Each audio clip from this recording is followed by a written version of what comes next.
how to find the mentors you need. Look forward to 3 mindsets before you go around looking for the mentor. Preparation is everything. And look forward to a 4-step process how to get that mentor. And last but not least, a bonus tip how to accelerate your self-development. I almost did not have this career in public speaking. What do I mean? It all started with a theology class. I joined this church, and then I had this particular session with this professor. We attended this class, and I'm like this particular, the usual passive student. I listen, I take down notes, I ask questions, and that's it. And to my surprise, the professor, by the way, he's not a priest, he's not a pastor, he's an ordinary layman like you and me. And he said, I'm now going to give you homework. What? I just left college and now you want me to do homework? Oh, well, okay, fine. What's the homework? And so I dutifully did the homework. I turned it in the following week. About 2 weeks later, I got a phone call from this guy. Nelson, I want to invite you to my special class. What's the class all about? I want to teach guys like you how to teach and how to do public speaking. Really? What's so special about me? Why me? He said, and listen carefully, because Nelson, I'm after faithful men. I don't want to just throw away my life with people that I teach and then they just do nothing with what I teach them. But you did your homework and I love what I saw. You're a faithful man. I want to bring you in. And he became my mentor, wherein then he gave us the structure. Imagine this class, okay? I'll tell you my classmate. There's a air conditioning salesman. There's a doctor, a dermatologist. There's a lawyer. There's a karate expert. All sorts of people from all sorts of levels, so eclectic. And he gave us this template on public speaking. He made us go forward and give a 7-minute talk. We all critique each other. So we got to fine-tune each other's skills. Not only that, the mentor did something else. Nelson, I have authority in this church. I'm opening a class. You teach the class. Huh? Me? Okay, talk about sink and swim. But I took the challenge. I went there. I taught the class. 1 class became 2, became 3, a series of classes. Fast forward a few years later, somebody invited me, Nelson, can you give a Sunday message? That's my first real immersion in public speaking, aside from being in a classroom setting. And one message led to another, and then I found Toastmasters. And this is where I'm trying to say that if you have a mentor, that's going to accelerate your career. And that's where we're going to help you now in terms of where to find the mentors you need. We've seen the power of mentoring. If it were not for that mentor, I would not even be here giving you this talk. And now, what is the definition of mentoring? A little basic definitions. From the Association of Talent Development, it's the American counterpart of PSTD.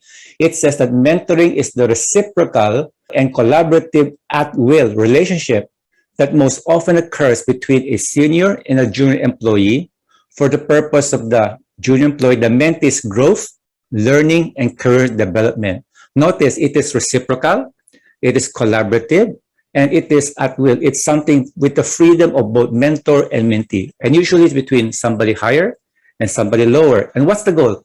For the lower's benefit, the growth, the learning, and the career development. We all need mentors. And some people ask me, what's the difference between mentor and coaching or counseling and consulting? This is one useful structure. First, you're talking about, is it asking or telling? I ask you a question or I tell you what to do. Or is it something like we're looking somewhere in the past or we're looking somewhere in the future? Think of it this way now. If you have a problem and it's something based in the past, whether it's an hour ago or 10 years ago, and I ask you questions, that's counseling. I'm your shrink, I'm your psychotherapist. Or if, let's say you hire me, you have a company that's having this kind of problem, and you have this thing that's been happening for years and years, and say, let's have a consultant. And that's where I tell you what to do based on my own experience.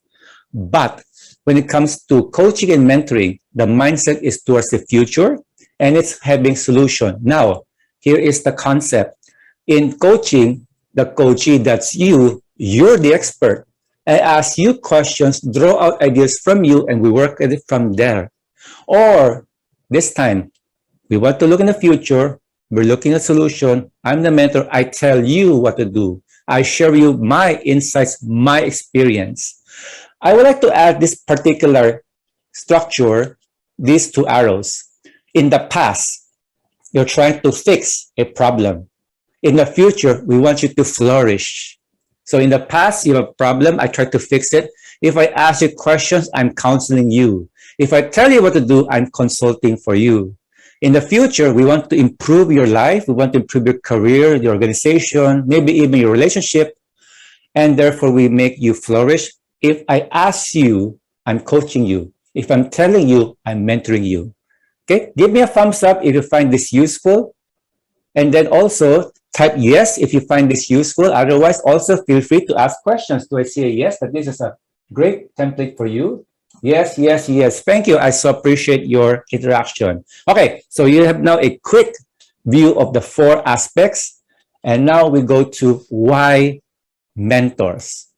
Basically, you're building competencies, you're building confidence, and you're building contacts. And the key is that you'll never be able to do that on your own. Now, competency. Have you ever had this experience wherein you're supposed to do something, then you realize you did it the wrong way, it was the inefficient way, and how I wish somebody were to teach me the proper way. Mentors can save you from DIY, do-it-yourself mistakes. In other words, it will accelerate your learning curve. You will be spared of making costly mistakes, maybe even mistakes that will ruin your career. Perhaps also the mentor will share with you, don't do the same mistakes I did, because then you will not be making the mistakes for yourself. And therefore, you're able to succeed faster and better, and maybe with a lot less stress along the way. The other one is that mentors can inspire you to be what you want to be. Let's face it, we may have a lot of knowledge, a lot of training, but we feel so inadequate, we feel so low, useless, but the mentor is also there to cheer you on. The mentor is also a cheerleader. He will aspire, awaken aspirations for you which you never saw before, and see possibilities that you never dreamed of before.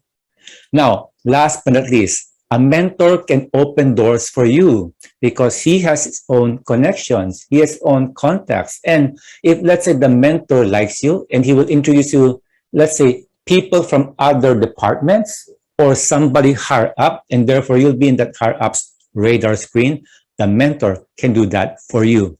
It can also be that the mentor can open doors for you outside the organization. And who knows, like this, you need to have a project done and you need to have a friend of a friend, and the mentor may say, oh, I'll introduce you to so-and-so. Maybe it's a sales project, maybe it's advice, maybe it's an investment, maybe even a business relationship.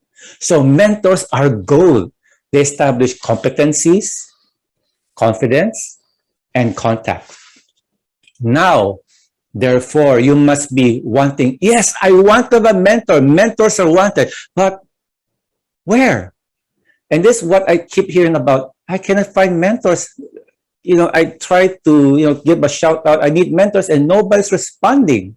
And here are 3 mindsets that I would like to have you to do before you look for the mentor. There are 3 mindsets. Mindset number 1, mentors are everywhere. I want to shift you from a scarcity mindset to an abundance mindset. In the next 9 slides, we're going to go quickly. I'll show you ideas where else can you find mentors. Slide number 1. A mentor does not have to be in your organization. Now, some of you may have formal mentoring programs, okay? And then they'll assign you to a senior executive and you're supposed to be mentored by him. You will have a schedule where you meet, and then there'll be a revalida, that sort of thing. But if you're looking for a mentor, it may be outside your organization. It can be, well, hopefully not competitor. It can be somebody outside, maybe an alumnus of that organization or in a related field. Another one, it does not have to be long-term. Surprise? Many people think that mentoring is like almost forever. It's a long process. Not necessarily. A mentor can be short but sweet. Supposing you're talking to a janitor, and then the janitor gives you some advice about wisdom, about right living for 5 minutes. In that 5 minutes, you are being mentored. And that's why it doesn't have to be long term. It can be 1 hour, it can be 1 month, can be 1 year. It depends on your mentoring needs. A mentor does not have to be just one. Now, this is one of my favorite aspects. Who mentored Batman? Can everybody, if you are a DC Comics guy like I am, can you show me in the chat box who were Batman's mentors? Anybody? This is going to be a bit fun. Who were Bruce Wayne's teachers? Alfred, yeah, the butler, Pennyworth. Okay, go on. Who else? Wow, Ra's al Ghul. Alfred, yeah. Actually, Ra's al Ghul, I think, is the villain, right? He's the demon. Okay, go on. Who else is Batman's mentor? Gordon, okay. I believe in one of the movie they have Henry Pichard. And then there's another people. Okay, if you look at the comic books, he has plenty of mentors. Some for martial arts, some for detective skills, some for scientific investigation. In other words, Batman did not just have one mentor. He knew the skill set he has to have as a crime fighter. If he did not get mentored, let alone get mentored by several people, do you think he will survive his first battle with the Joker? I doubt it. It's probably going to be. So mentors are not just one. You may have to have a series of mentors, different kind of mentors for a particular set. Now, face to face. A mentor doesn't have to be right in front of you. It can be remote. Another one, it doesn't have to be exclusive. It doesn't have to be just you and the mentor. It can be the mentor and several of you. In fact, right now, the trend is Facebook communities, tribes, masterminds. If you're able to find such a group, go there and you'll find the mentor perhaps you're meant to have. Another one is that surprise, surprise. A mentor doesn't have to be older than you. Remember the definition, senior and junior? Right now, it doesn't have to be. There's this thing called reverse mentoring, whereby it's a younger person mentoring you. Usually, for example, I'm a boomer, and I need to learn about Microsoft Teams. So I asked this IT person who's half my age to teach me how to do it. In that particular 1 hour, doesn't have to be long term, remember? That 1 hour, he was my mentor. And yes, I'm setting up Microsoft Teams. He doesn't have to be alive. Have you ever wondered about that? For example, I run 2 factories and I need to learn about management. So what do? I read Peter Drucker. Peter Drucker is already dead for some years now, but he's my mentor.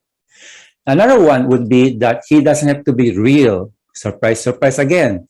For example, if you're a detective and you want to excel in investigation, critical thinking, you may want to read the books of Arthur Conan Doyle and learn how Sherlock Holmes does it. He's not real. Although, by the way, Conan Doyle based Sherlock Holmes on a real life person.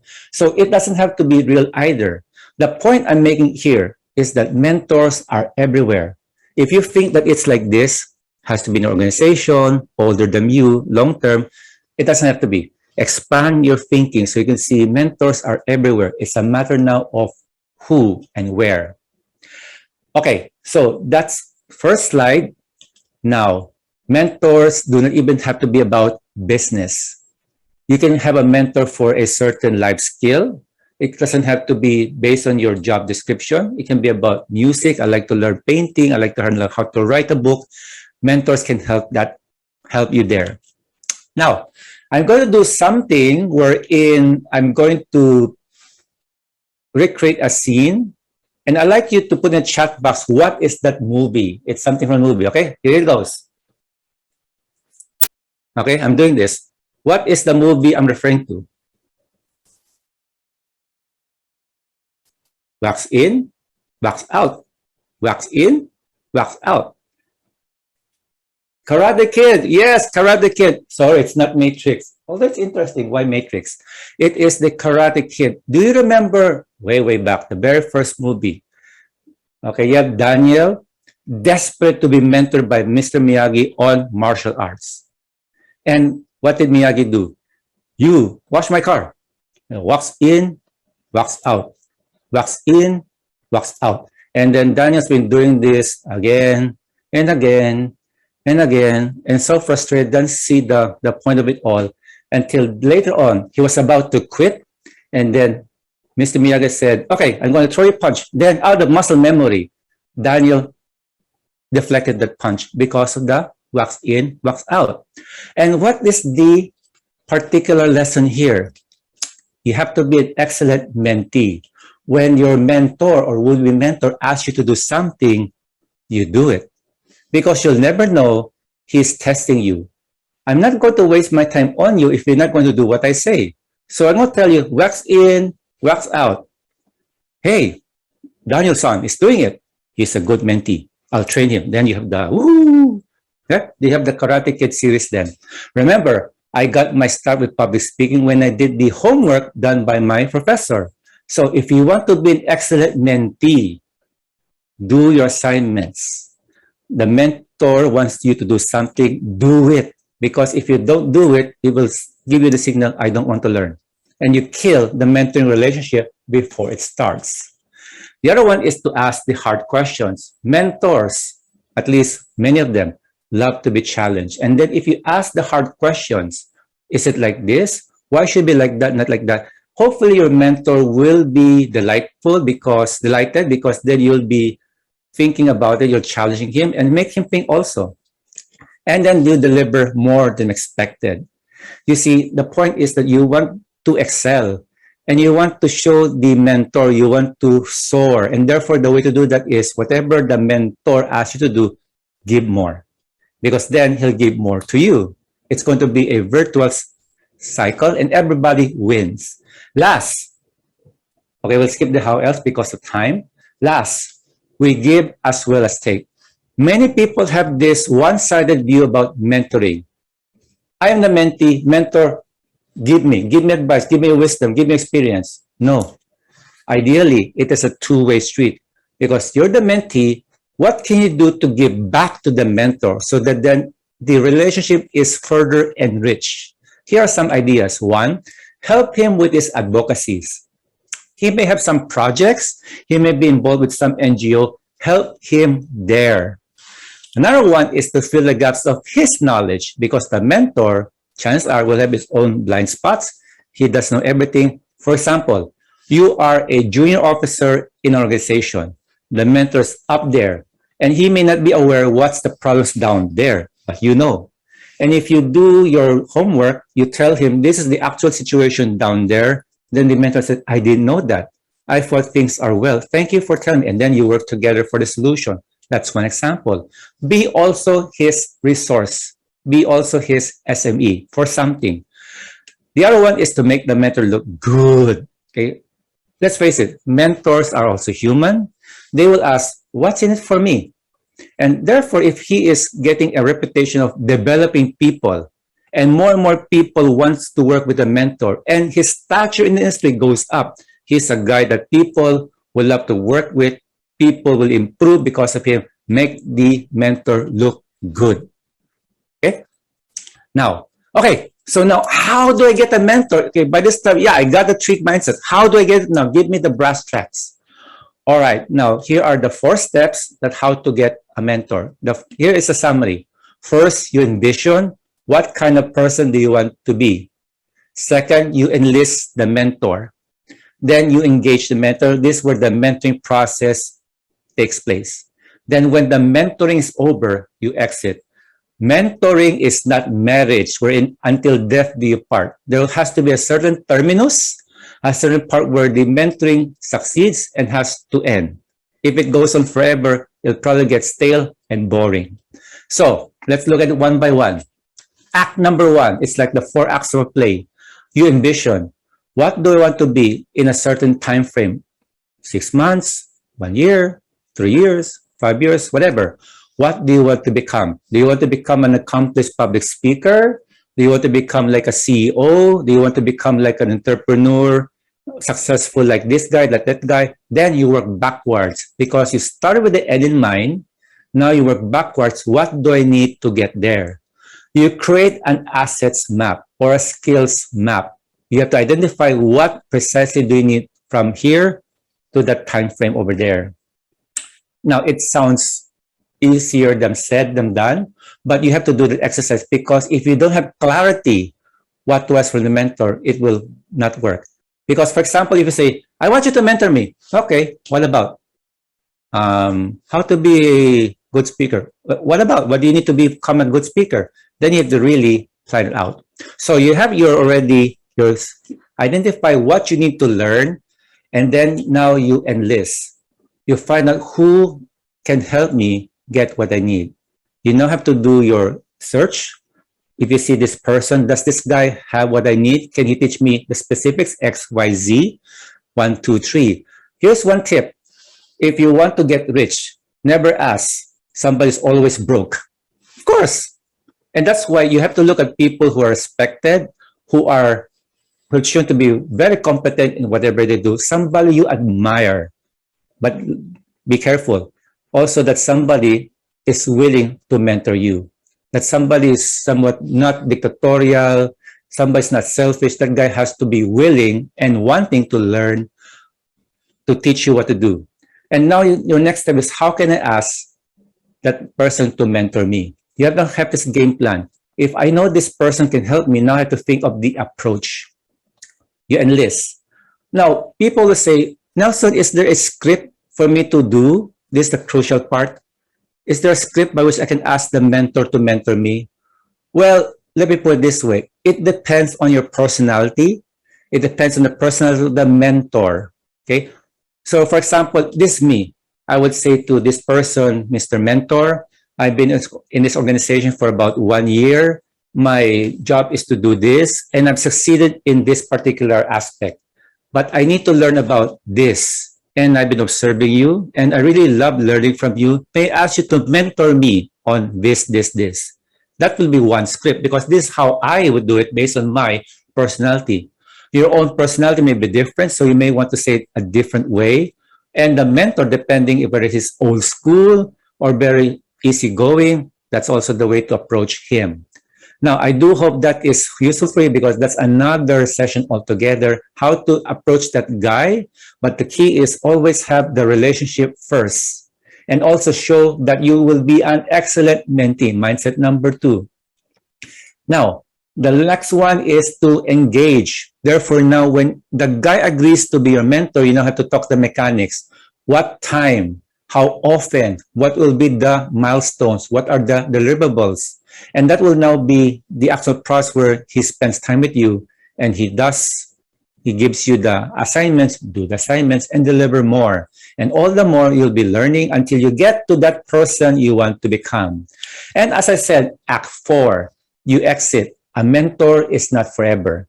How do we know that the mentoring is over? When there are certain goals that are met, then find out a way to part ways in a friendly manner. Hindi yung, already have learned enough. Bye-bye. Thank you very much. No. You also, well, you don't burn your bridges, but you also continue the relationship in friendly terms. Remember to pay it back to him.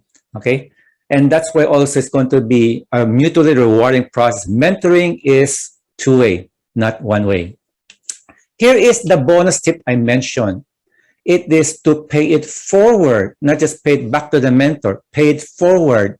If you really want to turbocharge your career, your life, be a mentor to someone. But I'm not particularly that expert. No. All you have to do is to be 1 or 2 steps ahead. And then you can be a mentor to someone. When you mentor somebody, your mentor will think that this is a good guy because he's going to be mentoring somebody. He is selfless. He is going to help people also improve just as I'm doing to him. When you mentor someone, you're also reinforcing what you know, because to teach is to learn twice. Now, let's recap, and afterwards we can have a Q&A. The 3 mindsets. Mentors are everywhere. Be an excellent mentee. Give as well as take.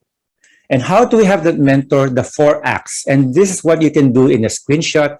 You already have your game plan. Envision. What kind of person do you want to be? Then enlist. Who will be that mentor who will teach me what I need to learn? Like Batman, who will be the guy who teach me karate, forensic medicine, that sort of thing. And then how will I approach him? How will I get him to be my mentor? And then you engage. The mentoring process is there. And then afterwards, you exit.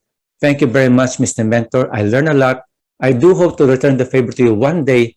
Meantime, okay, thank you very much. So then you exit. And then afterwards, be a mentor to somebody else.